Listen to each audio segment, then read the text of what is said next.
Be still and know that you are loved more than can be said. All that you are is enough for you to be today. Don't let your soul be troubled. Don't let it be afraid. Love will wipe away your tears. All these things will pass away.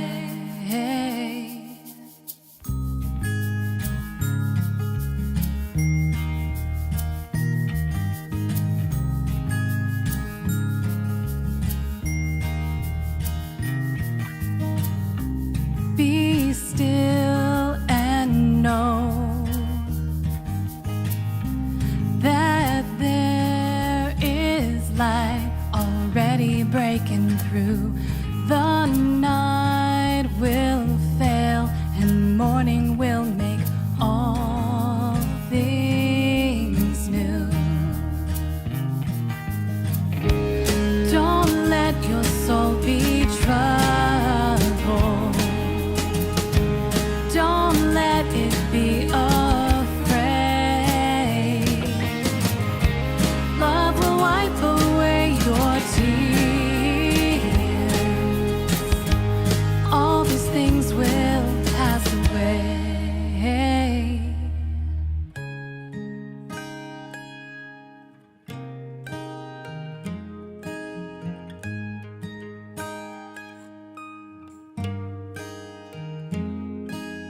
Peace be with you. Peace given to you. Peace be with you. Peace given to you. Don't let your soul be troubled. Don't let it be afraid. Love will wipe away your tears. All these things will pass away.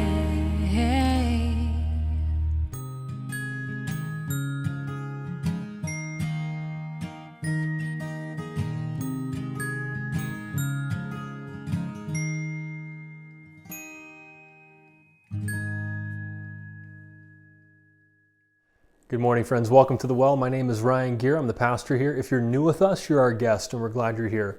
And if you'd like to let us know you're here, just text the word WELCOME to 480-530-7234. It'll text you back with the digital connect card. Just fill that out and tell us about yourself, and you'll get more information about The Well. We appreciate you being with us here today. Today's a communion service for us. If you'd like to participate after the message today, just have a piece of bread and a beverage with you, and feel free to participate with us and take communion together with us today at the end of the service. Today, we're going to hear from a pastor named Wendy Lyons Crostick.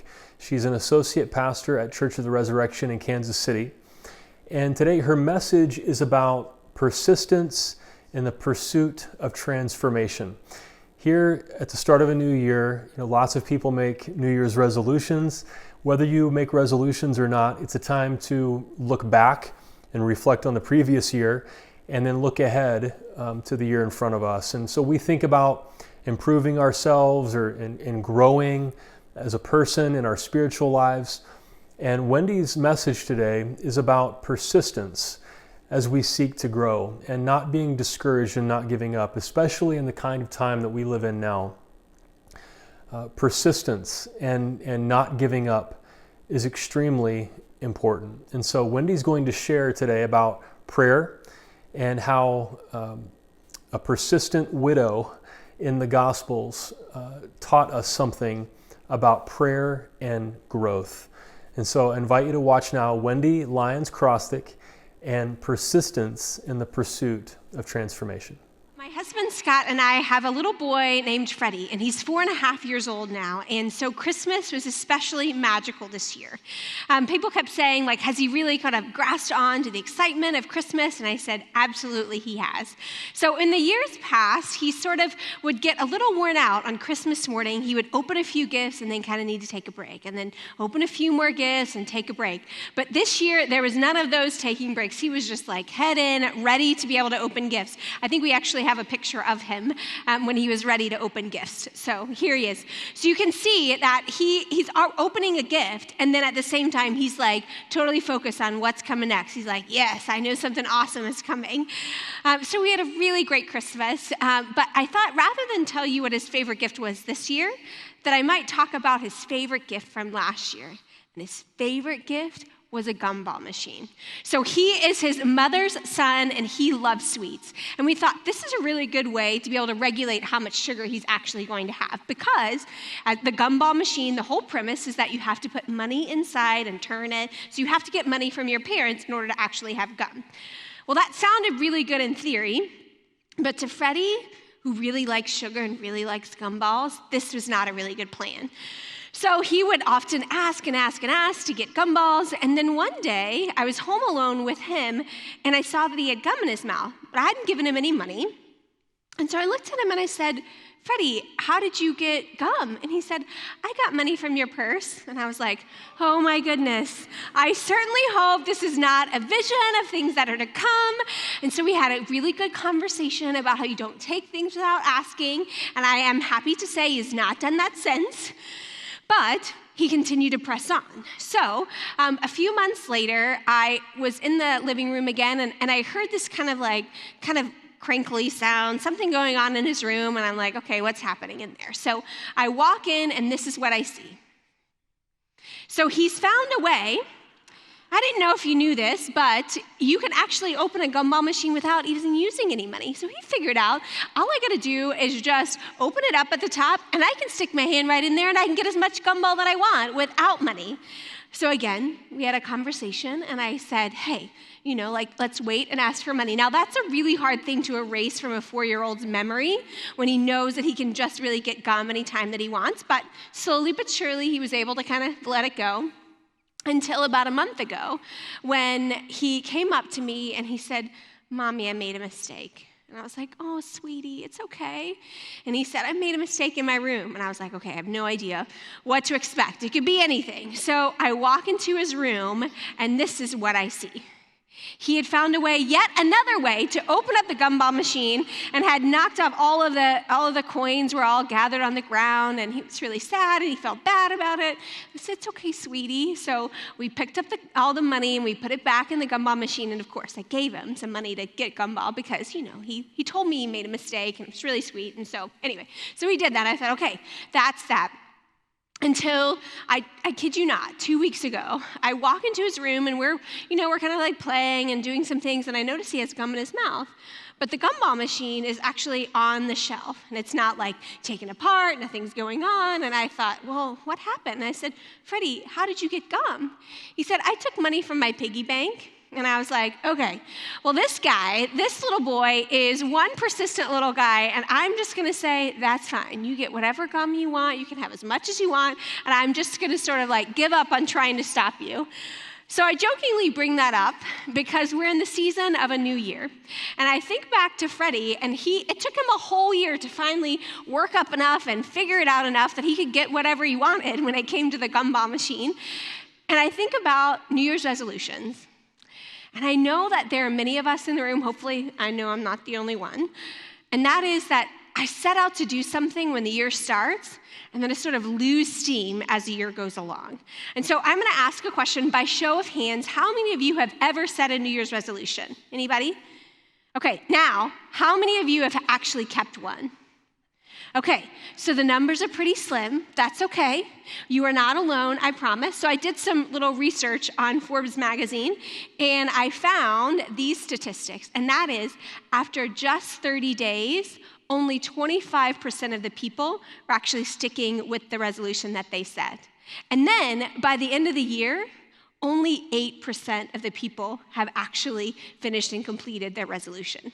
So for those of you out there, you are one of the 8%, and maybe we should be talking to you about advice about setting some resolutions. But as I thought about it, there are lots of things that distinguish Fred, who's a part of the 8%, and in comparison to the other 92% of us.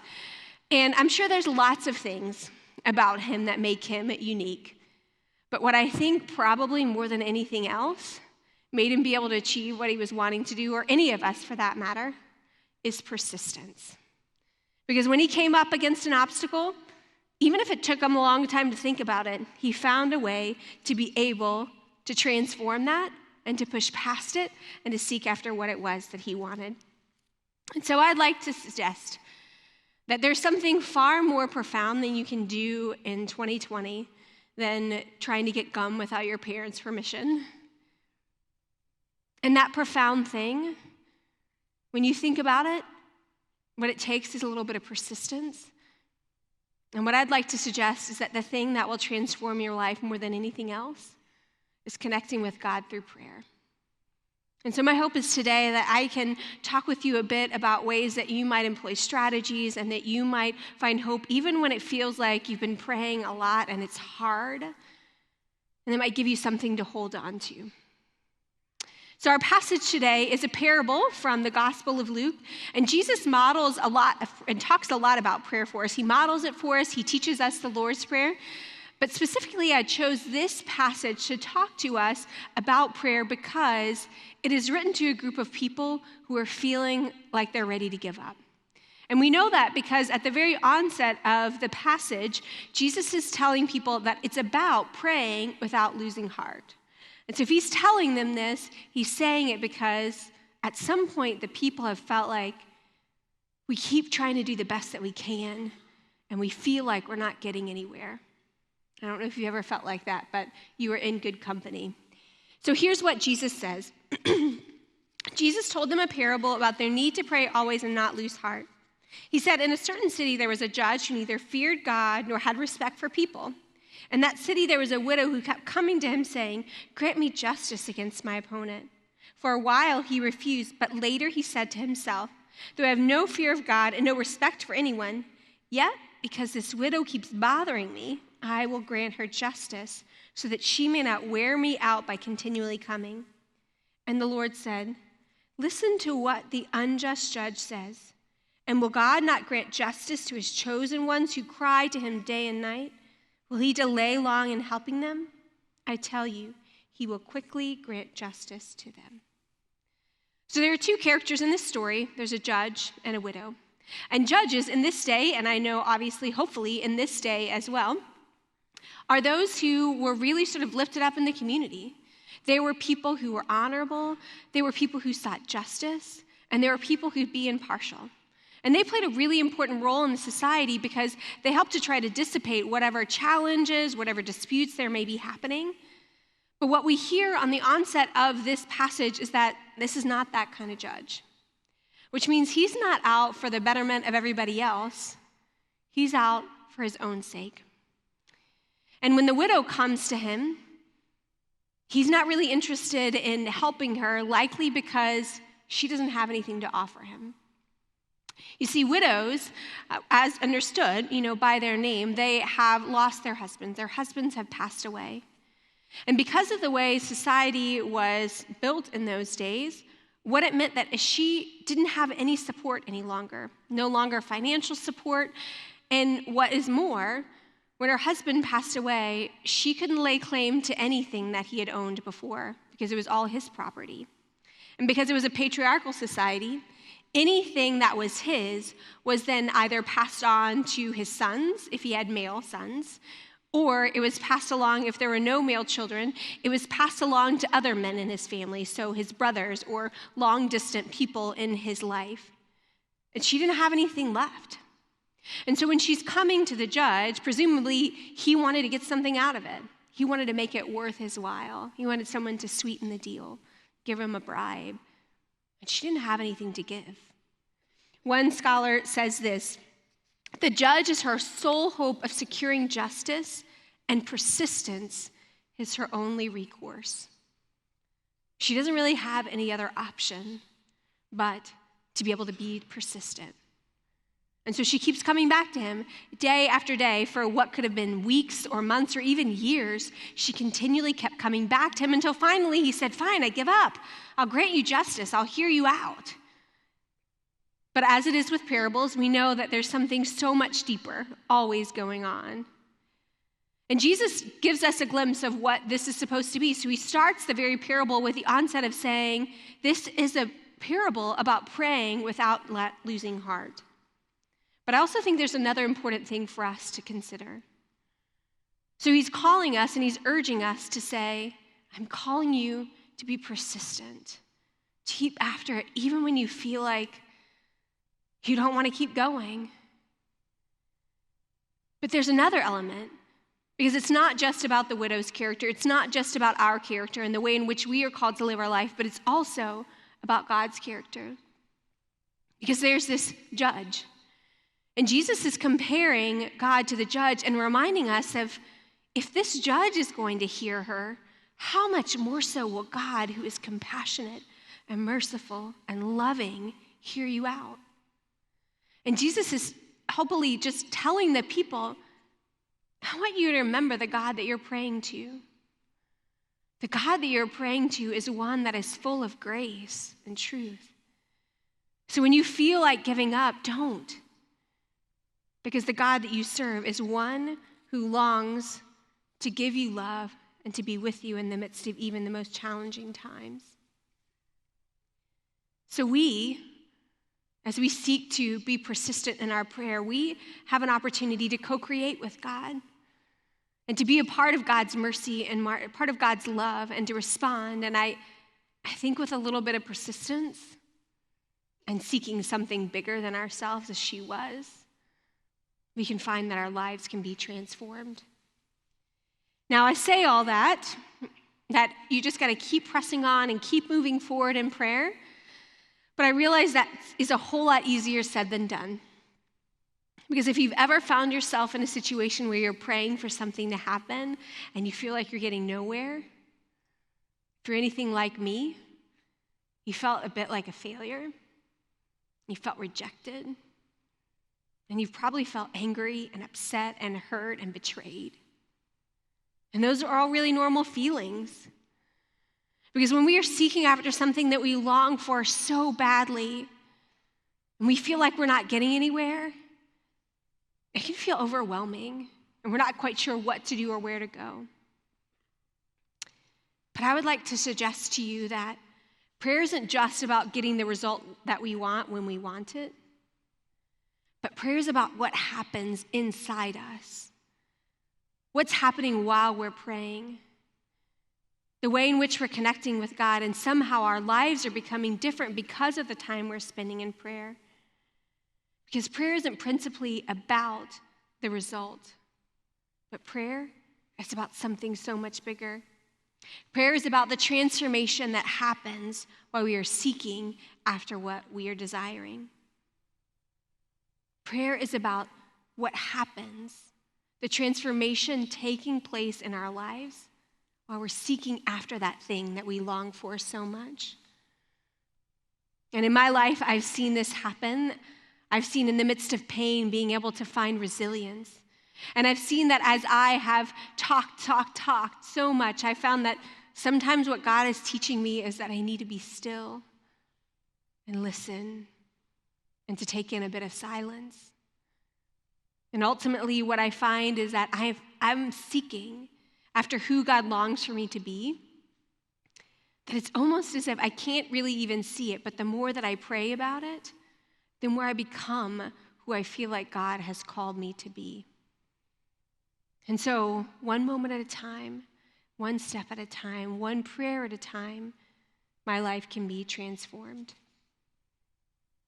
And I think yours can as well. At some level, we all have said we want to be a better version of ourselves.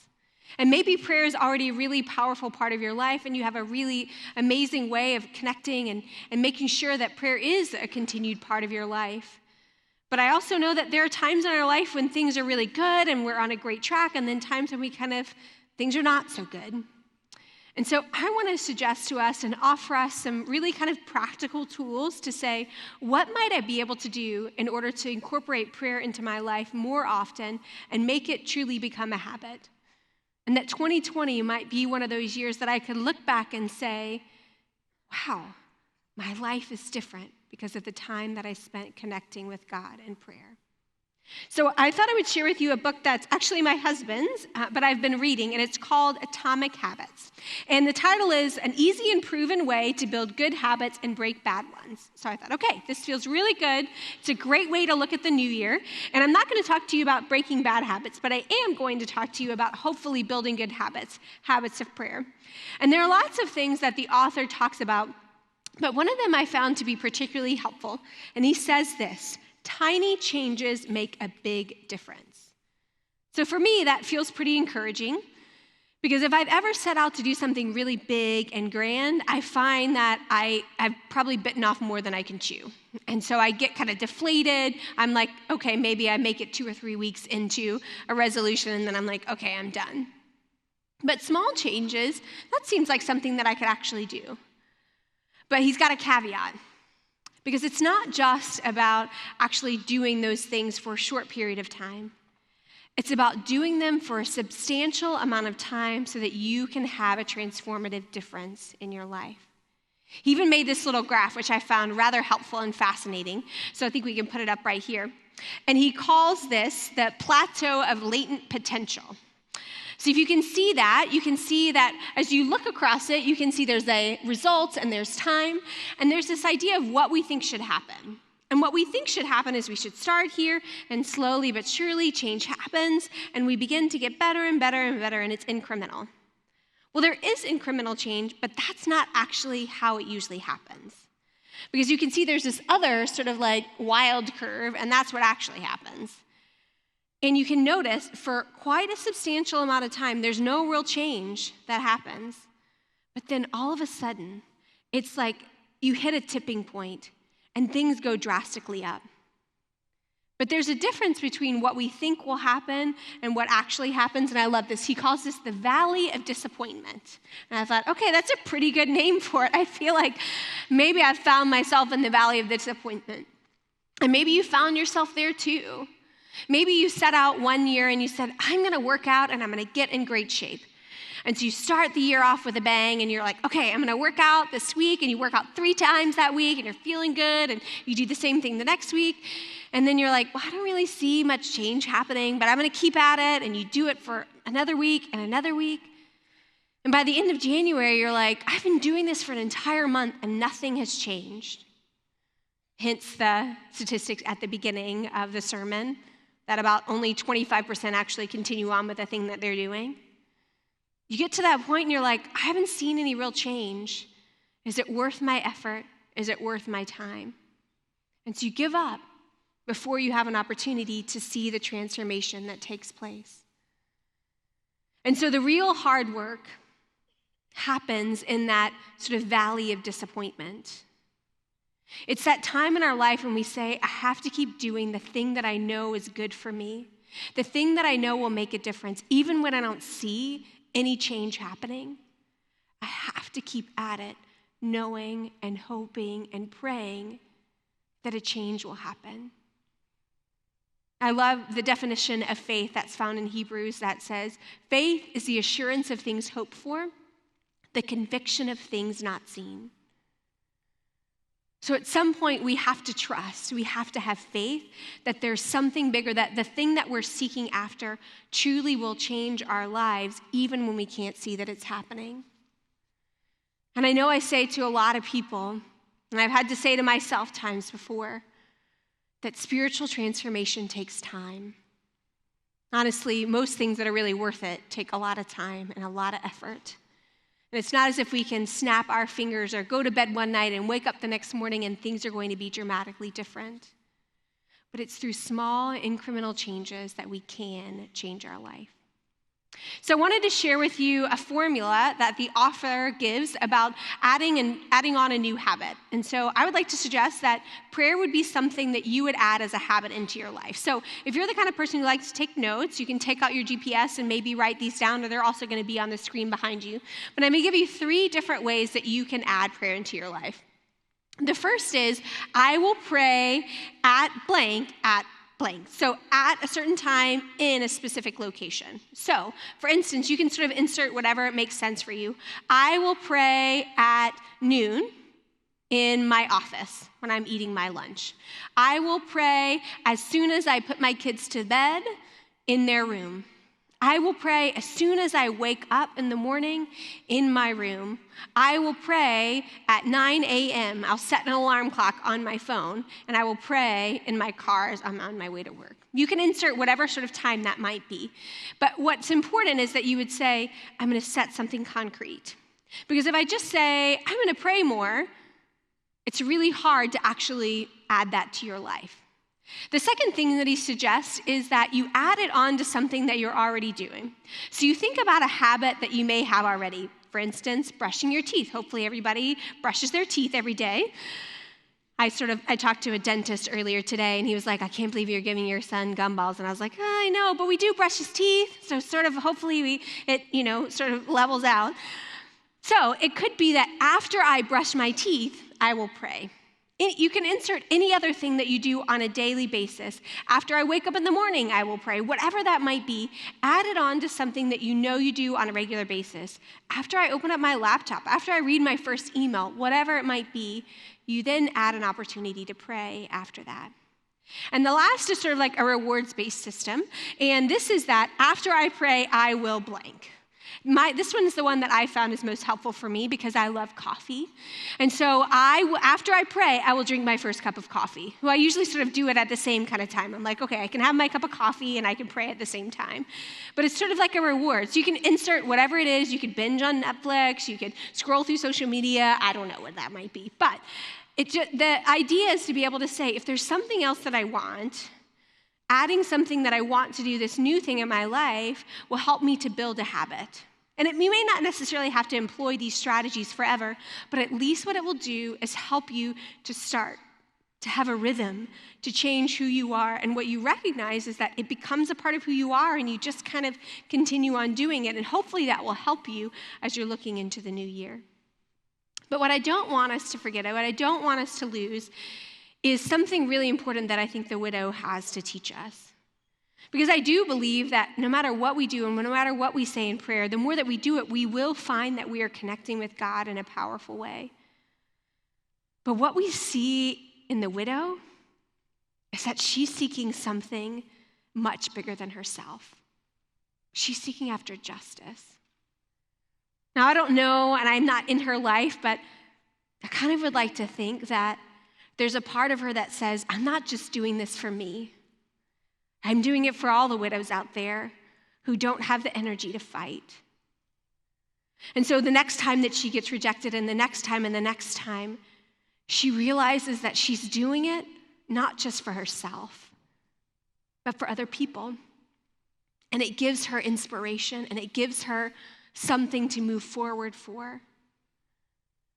And so when you imagine that you are seeking after something that's bigger than yourself, when you know deep down in your core that you're fighting for something that truly matters, that it's not just something out there, but it's something that you really believe in, it seems a whole lot easier when you get rejected, when it feels like you're failing and you don't want to keep going forward because you know it truly matters.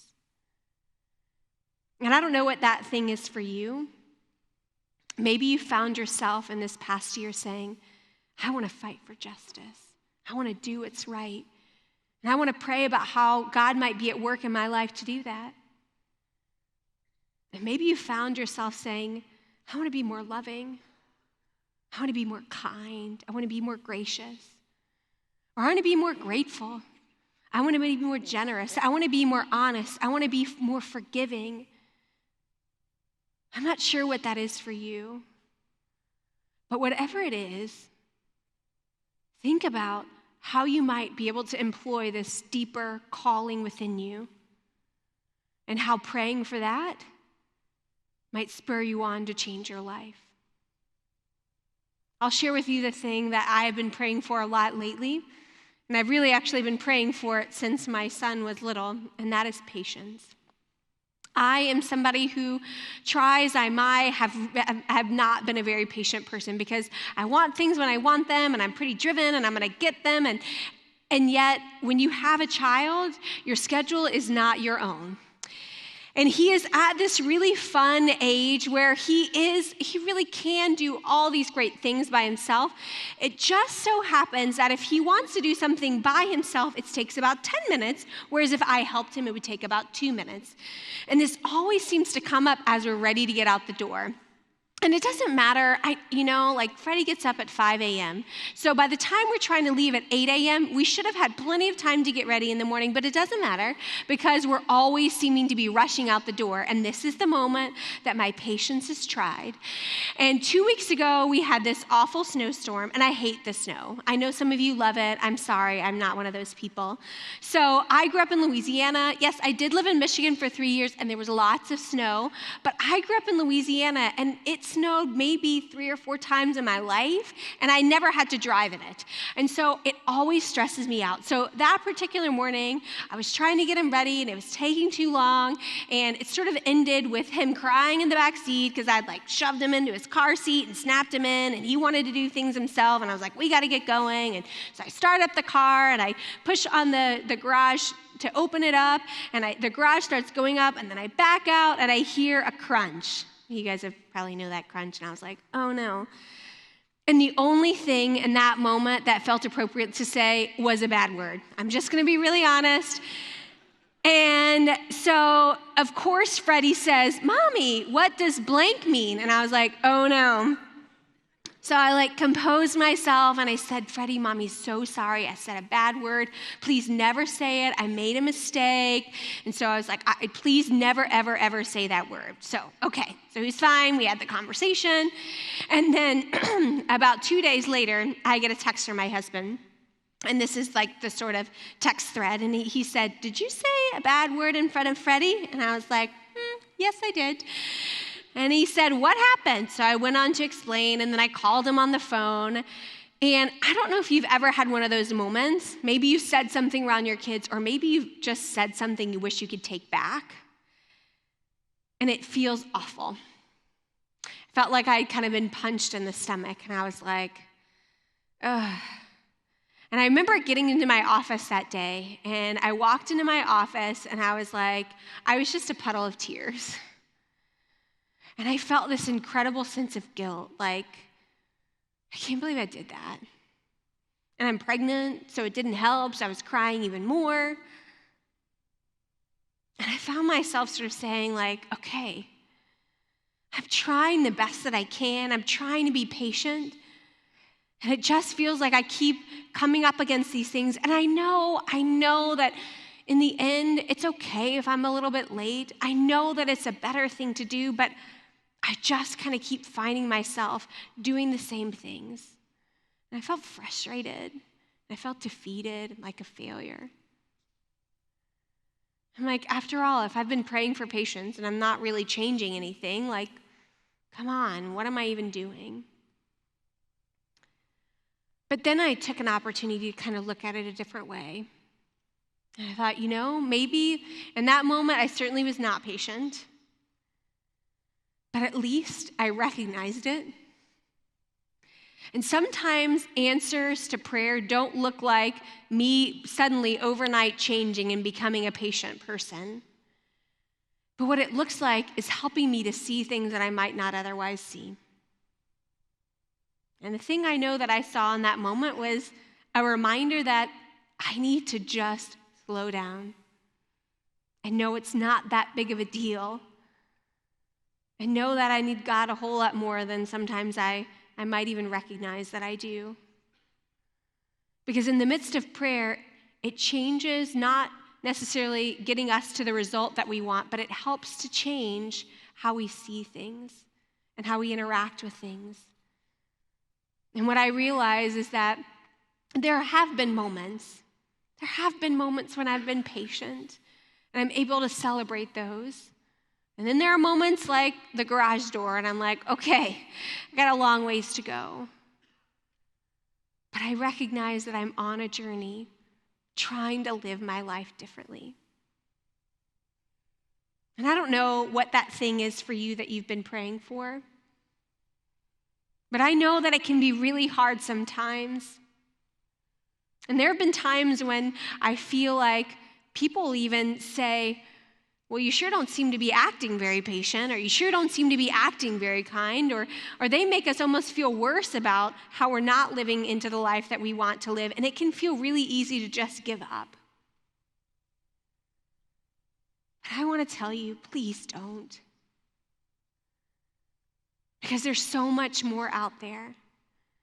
And you never know when you're right on the cusp of something transformative. And I want to encourage you to keep moving forward. I have one final story that I wanted to share with you about a way that God answered prayer in a unique way for a family in our congregation. So on Christmas Eve, I received an email that was forwarded to me from Pastor Claire Clough. And she was sending an email to Carla and Frank Smocks. And Carla and Frank are the parents of Keisha Clay, who was a dear friend, member of this church, actually served on staff here at Resurrection, and was a pretty incredible human being. And she passed away this summer, unexpectedly, tragically. And Pastor Claire sent an email to Carla and Frank that I want to read to you. I wanted to take a moment and wish you both a Merry Christmas and share an amazing story with you. Pastor Justin came to Pastor Courtney and I this morning and offered to treat us to a coffee at Starbucks to get us ready for Christmas Eve. He came back to the office and shared an amazing blessing. Someone had gone to Starbucks and given them $100 and said, please bless as many people with this gift in honor of Keisha. Here's a picture of Pastor Justin.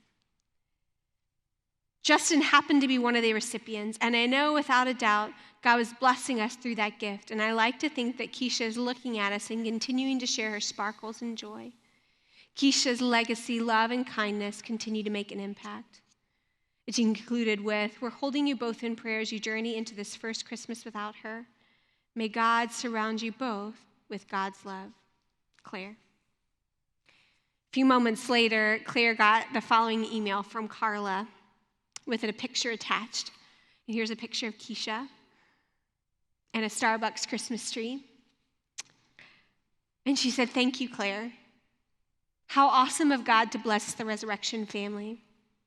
What are the odds that Justin would be there at that time? This is another example of God caring for us and using his marvelous ways to let us know he's walking with us on this grief journey.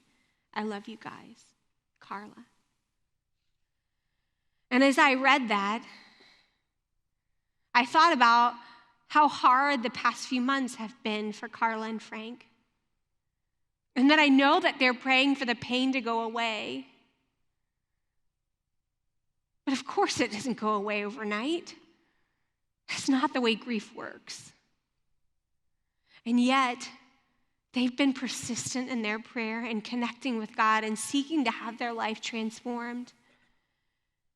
And what prayer has done for them is it's helped them to see things they might not have otherwise seen.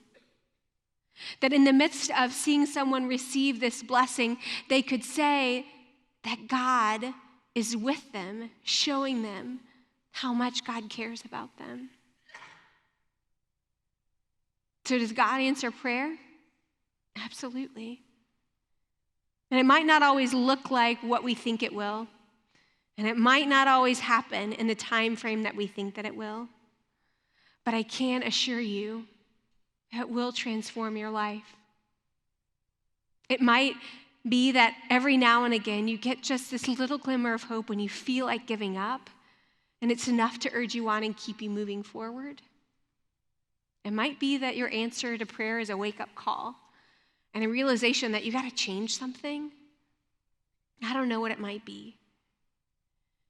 But my hope is that you wouldn't give up. Because moment by moment, day by day, you just might be on the cusp of complete transformation. And so my encouragement for you this year, and you can start January 1 or you could start right now, is to continue to incorporate prayer into your life, because through persistence, you can have your life transformed to look more like Christ. Let us pray. God, we give you thanks that you are who you are, God of compassion and grace and mercy and love.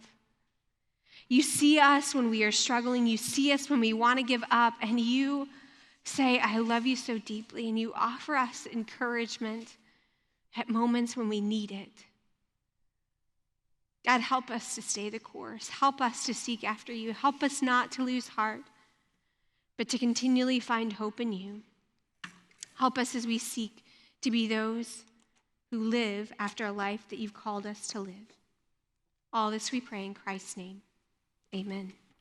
We appreciate Wendy's message today. And when we think about growing as a person, especially in a difficult time like the one we're living in now, communion is very important to us as followers of Jesus. Growing, essentially for us, is attaining union with God, becoming more like Jesus in our character. And so communion helps us to experience unity with God. And so if you'd like to participate with us, just have a piece of bread there and a beverage, and invite you to take communion with us today. So on the night Jesus was betrayed, he shared a meal with his disciples, and he took the bread and he thanked God for it, and he broke it.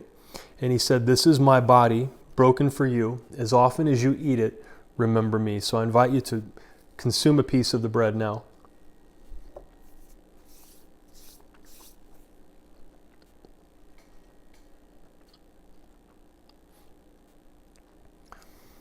And in the same way, he took the cup. He thanked God for it, and he said, "This is my blood of the new covenant, shed for the forgiveness of sins. As often as you drink it, remember me." Let's drink from the cup.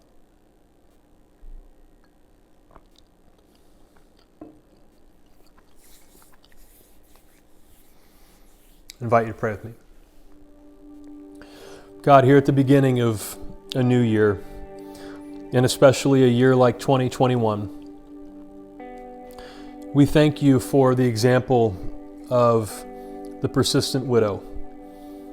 This person who didn't take no for an answer from somebody in power, and who kept asking, who didn't give up on her goal. And God, as we want to grow as people, especially in a difficult time, we are tempted to give up. We're tempted to be discouraged. We're tempted to allow the circumstances that we live in to dissuade us from becoming the kind of people that we know we can be, the kind of people we're being called to be, that we're challenged to be in a time like this. And so thank you that we have the example of somebody who did not give up, somebody who was persistent. God, we want to grow. We want to become better people. We have seen the ugliest sides of humanity over the past year. And it challenges us to be able to grow beyond the ugliness that we've seen, to grow in our empathy, to grow in our compassion, to become people like you who see the world and who are concerned about everybody in it. So God, as we take communion today, help us to grow towards union with you. And we thank you that you're not like this judge who had to be pestered to do something, but that you want a relationship with us that is ongoing and honest. And that helps us to not give up.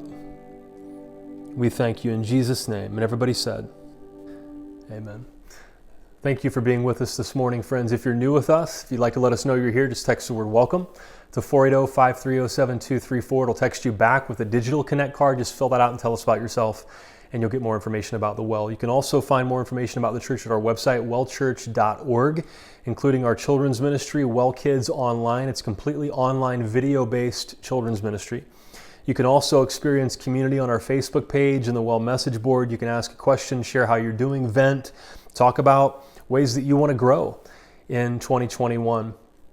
And then next week, We're starting our brand new sermon series, If God Gave You a Brain, It's Okay to Use It in Church. We're talking about the relationship between faith and reason, faith and rationality, faith and conspiracy theories, lies, propaganda, disinformation, vaccines, faith and medical science, interpreting the Bible, including science in the light of its historical context. If you wonder how so many people who claim to follow Jesus can spread conspiracy theories and be against science and actually be against the truth and seemingly be against the rights of other people because they choose to believe in conspiracy theories, this series is going to help us make sense of those things. So invite you to join us next week, invite friends, and we're going to explore together. If God gave you a brain, it's okay to use it in church. And then we're going to wrap up that series on February 14th with special guest Pete Enns. Pete is the author of many books, including The Sin of Certainty, Genesis for Normal People, The Evolution of Adam. He's the host of the podcast, The Bible for Normal People. And Pete is going to be helping us to make sense of our faith and the Bible in light of reason. And so we're excited about having Pete with us to wrap up this series. So finally, thank you to those who give to the well. You make the well possible. And the offering is not for people who are new. The offering is for people who say, the well is my home church and I want to support it. Thank you for giving. We love you. Happy New Year. And we look forward to seeing you next week for the start of the new series, If God Gave You a Brain, It's Okay to Use It in Church. See you then.